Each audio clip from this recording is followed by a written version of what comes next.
Now, as we do every week, we're going to light our chalice with some thoughts about our topic this summer. I guess the whole summer is beauty.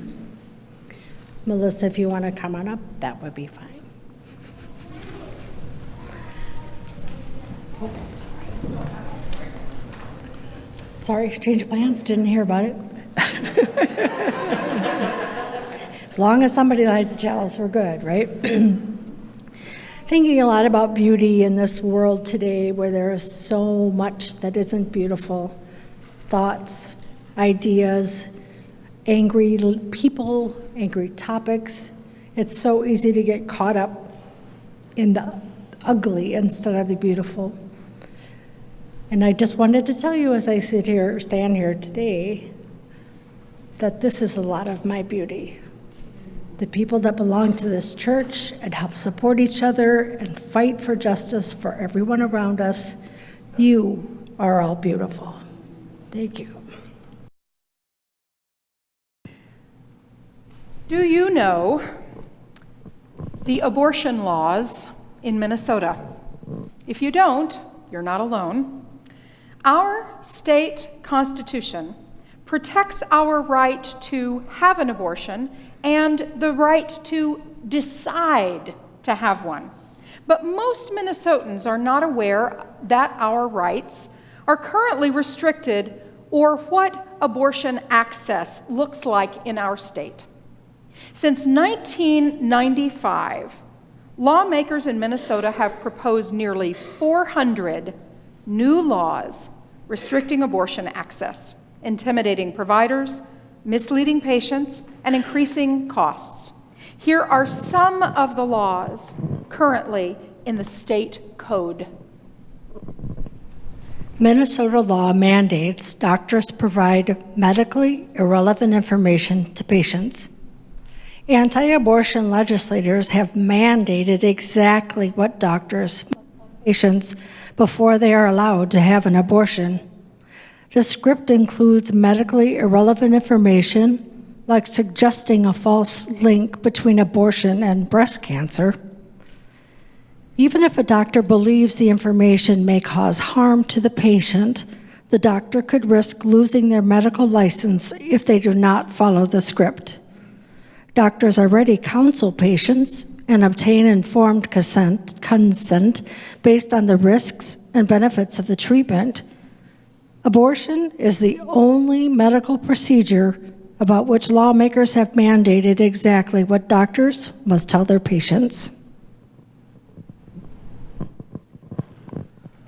Minnesota law prevents advanced practice clinicians from providing abortion care. Even when they are medically trained to do so, providers other than physicians could be charged with a felony crime if they prescribe medication, abortion, or provide the procedure early in pregnancy. Advanced practice clinicians, like nurse practitioners and nurse midwives, are allowed to provide early abortion care in other states, including Maine, Montana, and West Virginia. There is no other medical care aside from abortion that politicians have made it a crime for medical professionals to provide when they are medically trained to do so. Minnesota law mandates doctors talk about a man's obligation to child support. State law requires doctors to provide this information before a person is allowed to have an abortion, even if the doctor believes this information may cause emotional harm to a patient. And if the doctor does not share it, they could risk losing their medical license. Minnesota law mandates fetal tissue be cremated or buried. This law is based on the beliefs of anti-abortion activists, not standard medical or public health safety protocols. Mandating this not only increases the cost of care, but may go against the wishes or religious beliefs of the patient. Minnesota law mandates an extra medically unnecessary appointment for care. People who have decided to have an abortion must schedule an extra medically unnecessary appointment to hear a state-mandated script. and then wait 24 hours before obtaining care. This tactic is mandated for political reasons, not medical reasons, and is an attempt to create enough delays to push patients later into their pregnancy and push abortion out of reach. Minnesota law mandates doctors provide detailed patient information to the State Commissioner of Health. Even though the patient's name is not reported, the state mandates that clinics and providers report a patient's age, the number of miscarriages they have had, the specific reason they are having an abortion, and how they paid for the abortion. In the state's public report, the Minnesota Department of Health also reports the patient's race, marital status, and county of residence, among other things. These data are reported separate from and in addition to other standard medical reporting protocols. Minnesota law mandates minors notify both parents before having an abortion, even if the minor has an abusive relationship and hasn't involved the authorities or no relationship with one or both of their parents. The only alternative for minors who cannot notify both parents is to go through the court system. Even if a minor can notify both parents, they may be required to jump through bureaucratic hoops to prove the parental relationship, like gathering birth certificates. Because it's a crime to violate this law, providers often go to great lengths to comply. And if patients don't have the right paperwork, they may have to go through the court system. Minors are not mandated by law to notify parents for any other medical decisions related to pregnancy, including giving birth. Deciding whether and when to become a parent is about freedom and control over our lives at our most basic level, our bodies, our families, our life's path. Minnesotans respect each other's rights, freedoms, and the independence to make our own decisions without the state government or strangers trying to sway us one way or another. Thank you, readers.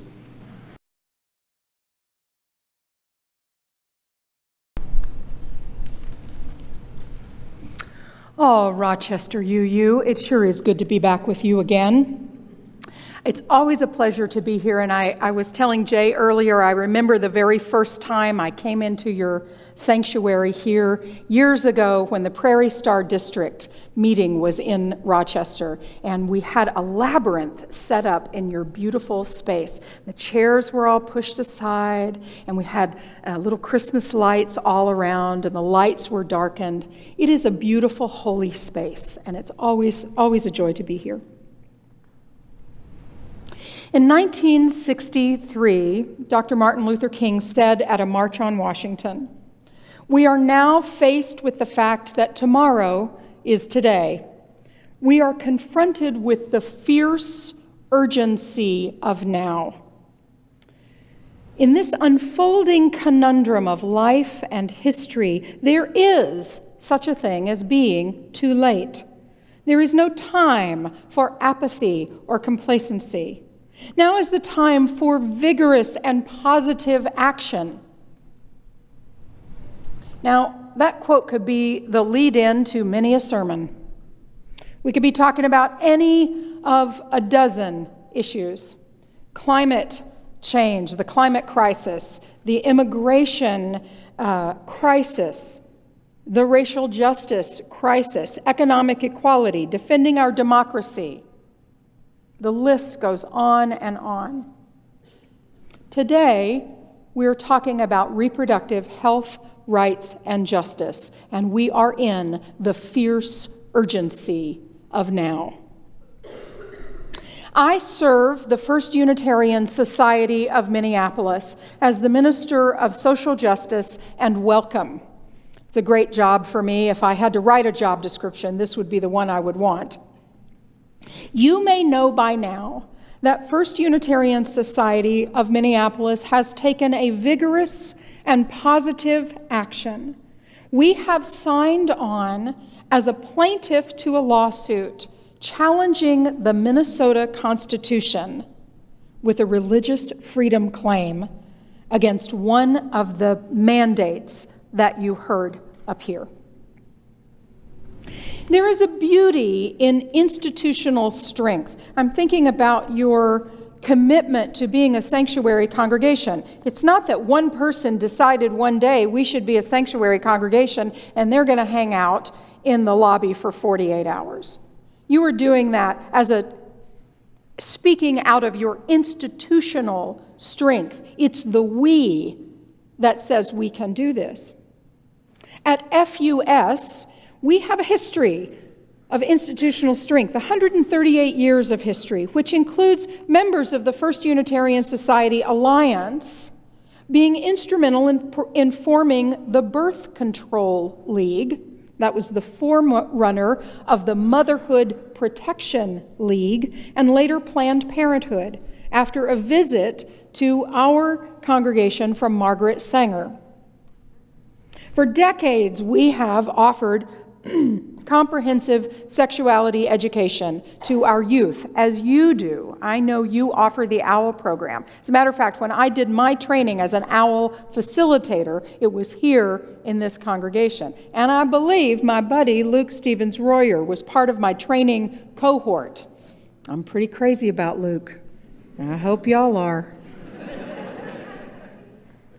Our ministers and your minister has spoken at the state capitol and other venues in support of robust reproductive rights. As we were offered the opportunity to sign on as a plaintiff to this lawsuit, one of the questions that I ask myself is, how would we explain our decision? If we decided not to, how would we explain our decision in generations hence, looking back? I am so proud of First Unitarian Society for taking this vigorous and positive action, not as individuals, but as an institution.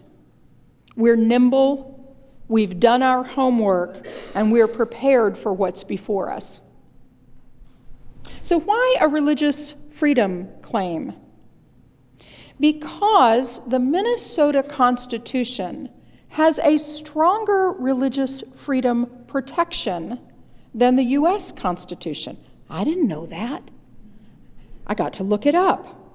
It says in the Minnesota Constitution, Section 16, about freedom of conscience, no preference shall be given to any religious establishment or mode of worship.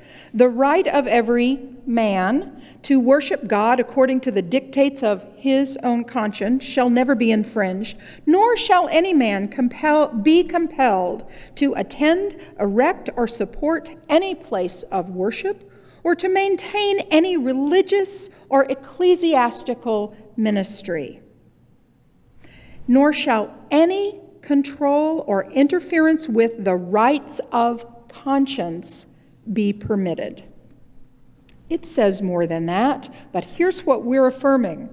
The mandate that states that fetal tissue that is the result of an abortion or a miscarriage must be buried or cremated. We say this violates our religious freedom and conscience. It assumes a level of personhood that most of us do not. Certainly, any person who experiences miscarriage or abortion and wishes to dispose of the fetal tissue in this manner is free to do so. But the state may not compel us to do so. There is no public health or medical reason to do so. And it is designed to invoke shame and stigma. We have also joined as co-sponsors of the statewide public education campaign at UnRestrict Minnesota, unrestrictmn.org. I'll say that again, unrestrictmn.org. Our research has found that even among folks who consider themselves pro-choice, most of us don't know about the restrictions that you heard earlier. As abortion bans are passed around the country, Alabama, Georgia, Ohio, you hear about them. It's that daily bad news that we hear. Most people think things are pretty good in Minnesota, that we have 10 or more clinics around the state where people can obtain abortion care. In fact, we have 4 clinics in the state to serve the entire state of Minnesota, 3 in the Twin Cities and 1 in Duluth. You have some limited access here in Rochester, but it's pretty specific. To say that we are better than the worst is no great claim. But what we do have here is a stronger protection for abortion rights and freedom of conscience than is found in the U.S. Constitution. In the case of Doe v. Gomez, Doe, think Roe, it was an anonymous plaintiff, Doe v. Gomez, a 1995 decision in the Minnesota Supreme Court that found that Minnesotans have not only a constitutional right to have an abortion, but the right to decide to have an abortion. So what's the difference there? What does that mean? It means that the government cannot put its thumb on the scale to sway us one way or another. And those laws, those mandates that you heard, are exactly that. The government saying, we want you to behave in a particular way. We want you not to have an abortion. And so that you won't, we are going to put in these things that cause shame and stigma, extra expense, and so forth. The lawsuit and the campaign, the UnRestrict Minnesota campaign, is helping to teach us more about that. I want to say about what can you do. One of the things that you can do is visit our UnRestrict Minnesota table down in the Commons. Ashlyn Kenzior. Ashlyn is here with me today. She is one of the lawyers at Gender Justice. That's the organization in St. Paul that is working on this legal case. And Ashlyn will have some swag down there, a way for you to sign up, a way for you to talk more about it. So and to get a list of these mandates so that you can have those.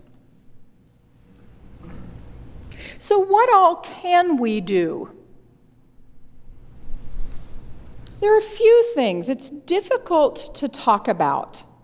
And unless I practice talking about and telling my own story, I'm not very good at it.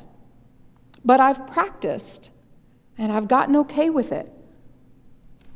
I am the mom, the wife, the daughter, the minister, the citizen, the friend that I am because I had a safe abortion when I needed one from compassionate, caring professionals. That's my story. I'm not ashamed of that. But we never thought we'd have to tell our story. There are others of you in this room, I know, who have had abortion care. We never thought we'd have to tell our story. It's not anybody's business. Why do we have to tell that story? But what's happened is our opposition has co-opted our privacy, our silence, for shame. They've said we're ashamed of it, and they are wrong about that. If it is safe for you to tell your story, learn to tell it aloud. Practice it in front of your mirror, practice it with someone you love. Say it in safe spaces. If you are the partner of someone who's had an abortion, and it's okay for you to tell your experience, learn to tell it. The more we hear that this is a normal, safe medical procedure, the easier it is for us to find each other and to counter the narrative that it's horrible. Let me say also a word about language when you're posting on social media and those sort of things. There's some narrative going on that restriction doesn't have exceptions for rape or incest. Oh no, there's no exception in the Alabama law, let's say, for rape or incest. That's horrible, truly horrible. I absolutely agree. And it buys into the narratives that only some abortions are okay and others are not. I say to you that abortion is health care and health care is a right. This is my theology, that human beings are moral decision makers, that scriptures from all different traditions and people who don't follow any scriptural tradition, we find filled with stories of human beings as moral decision makers, wrestling with life, wrestling with God, wrestling with the reality of their lived experience to make meaning and do the best that they can do. That's my theology. My theology also says that life began on this planet 3.5 billion years ago. That every organism is a flowering of that beginning of life. I think if theology fits on a bumper sticker, life begins at conception, well, is that really egg meets sperm or implantation, or what do we really mean? If it fits on a bumper sticker, it's not deep enough for me.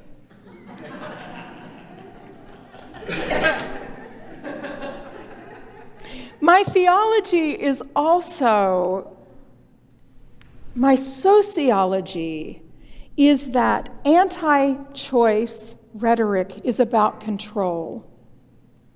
That misogyny, the need to control women, is a gateway drug for extremists. Now, do I believe that everyone who is anti-choice is extremist? No, I don't. But I believe there's a spectrum. And I stand firmly with human beings, all of us, being able to determine our own choices in life.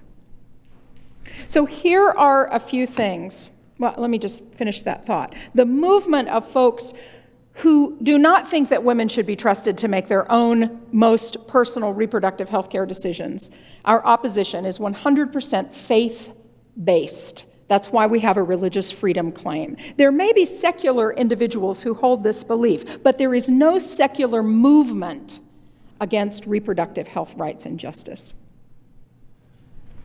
The so-called pro-life movement come to their position through a very narrow and literal reading of the Bible. Even so, there's not one single mention of abortion in either the Older or Newer Testaments. So a few things that you can do. As we said, you can learn to tell your story. You can sign up at UnRestrictMinnesota.org. You can agree to host a house party. One of the nice people from UnRestrict, from Gender Justice, perhaps even myself, will come down and be at a house party with you. We can learn to talk about it. We can learn more. And so that when these laws come up, we're ready to fight them. That's the thing. We have to be ready and know what we're talking about. Ruth Bader Ginsburg said the decision whether or not to bear a child is central to a person's life, to well-being, and to dignity. When the government tries to control this decision for us, we are being treated as less than full adult human beings responsible for our own choices. In this fierce urgency of now, we are standing up and saying, not here, not in my Minnesota. Thank you. Do you stand up for this benediction? Do you join hands for this benediction? Yes. Golly, I like that.